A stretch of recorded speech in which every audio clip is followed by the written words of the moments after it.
Dicoret karena kalah saing oleh pemain lain adalah hal yang lumrah. Namun, bila dicoret karena tidak disiplin, ialah hal yang memalukan. Pemain indisipliner pantas menerima ini. Hai YouTube, selamat datang di channel Kulo Kulo. Ferdi Vano dan Yuda Febrian dicoret dari timnas U19 karena tidak disiplin. Keduanya ketahuan dugem dan keluyuran saat mengikuti pemusatan latihan timnas U19. Sedianya ini adalah kasus klasik. Keluyuran di klub malam selagi pemusatan latihan bagi pemain timnas kerap terjadi di masa lalu. Tentu saja hukumannya ialah dicoret. Lantas, siapa saja pemain timnas yang pernah dicoret karena indisipliner? Bagaimana nasibnya saat ini? Tanpa basa-basi lagi, ini dia deretan pemain timnas yang pernah indisipliner dan nasibnya saat ini. Simak ulasan kami berikut ini ya.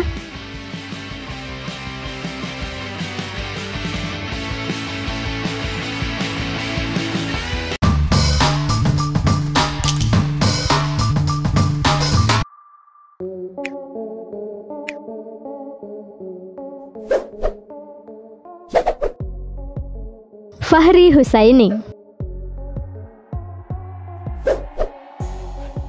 Siapa sangka sosok Fahri pernah melakukan tindakan indisipliner saat bergabung di timnas dalam persiapan SEA Games 1991. Kala itu, Fahri bersama rekan-rekannya Jaya Hartono, Ansyari Lubis, dan lainnya kabur dari pelatnas.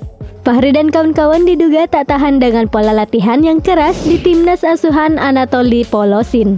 Hukumannya, Fahri dan kawan-kawan dicoret dari skuad. Gimana nasibnya saat ini? Fahri nyatanya menjadi pelatih yang tergolong sukses. Dia pernah membawa timnas U16 juara Piala AFF dan timnas U19 juara grup kualifikasi Piala Asia U19.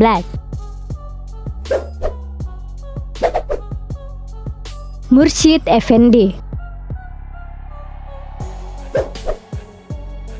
Mursyid melakukan indisipliner di dalam lapangan. Memperkuat timnas di Piala AFF 1998, dia sengaja melakukan gol bunuh diri.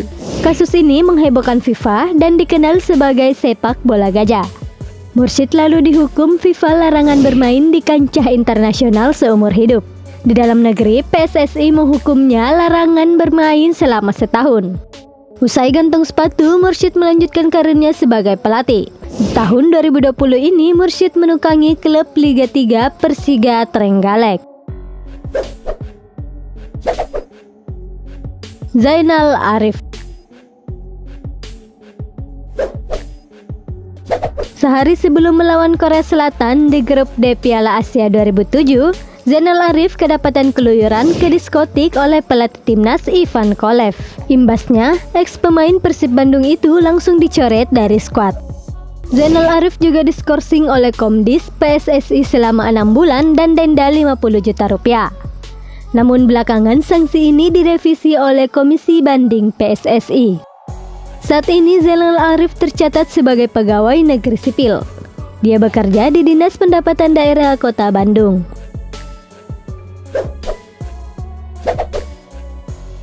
Octavianus Manianing.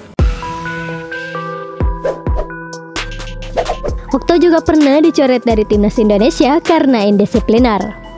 Pada 2013, Okto mangkir latihan sehingga didepak oleh pelatih Luis Manuel Blanco.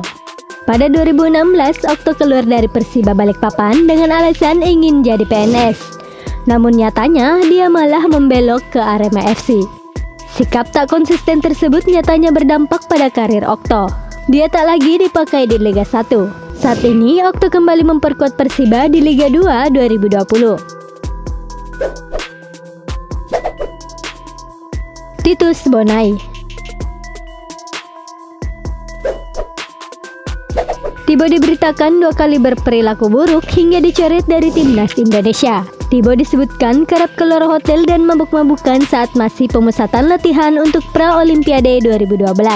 Pada kasus kedua, menjelang Piala AFF 2012, Thibaut ditinggal karena tidak membawa paspor ke bandara. Saat itu, timnas Indonesia akan uji coba dengan Vietnam. Saat ini, jasa Thibaut masih diperhitungkan di Liga 1. PSM Makassar, Borneo FC, dan Persipura menjadi 3 klub terakhir yang memakai jasanya. Dikabarkan Thibaut sudah bergabung ke Muba Babel United di Liga 2 2020. Diego Michels. Diego sempat kabur dari pemusatan latihan timnas Indonesia pada 2012. Tak berselang lama, Diego kembali menunjukkan sikap indisipliner karena kerap melanggar jam malam. Namun Diego hanya didenda 500.000. Gimana nasibnya sekarang? Saat ini Diego memperkuat Borneo FC.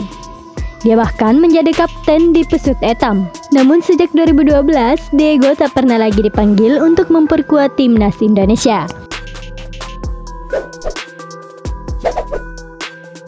Serdi dan Yuda.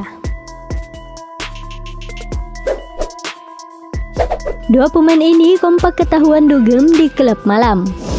Hal itu membuat keduanya pulang jam 3 dini hari dan telat mengikuti latihan timnas U19. Imbasnya Serdi dan Yuda dicoret. Khusus Serdi, ini adalah kedua kalinya dia dicoret dari timnas U19. Dia bahkan dipecat dari klubnya, Bayangkara FC, sedangkan Yuda dikirim ke pesantren. Gimana nasib mereka ke depan? Tentu saja masih jadi misteri. Jika kedua pemain muda ini bisa berubah, tentu nasibnya bisa lebih baik di masa tua. Kita nantikan saja ke depannya ya. Seluruh data dan ulasan yang kami sajikan berasal dari berbagai sumber artikel dan media nasional. Kami ucapkan terima kasih kepada Indosport, Bola.com, dan beberapa media lainnya. Itulah tadi deretan pemain timnas yang pernah indisipliner dan nasibnya saat ini. Silakan komen di kolom komentar ya. Sampai jumpa di ulasan kami selanjutnya.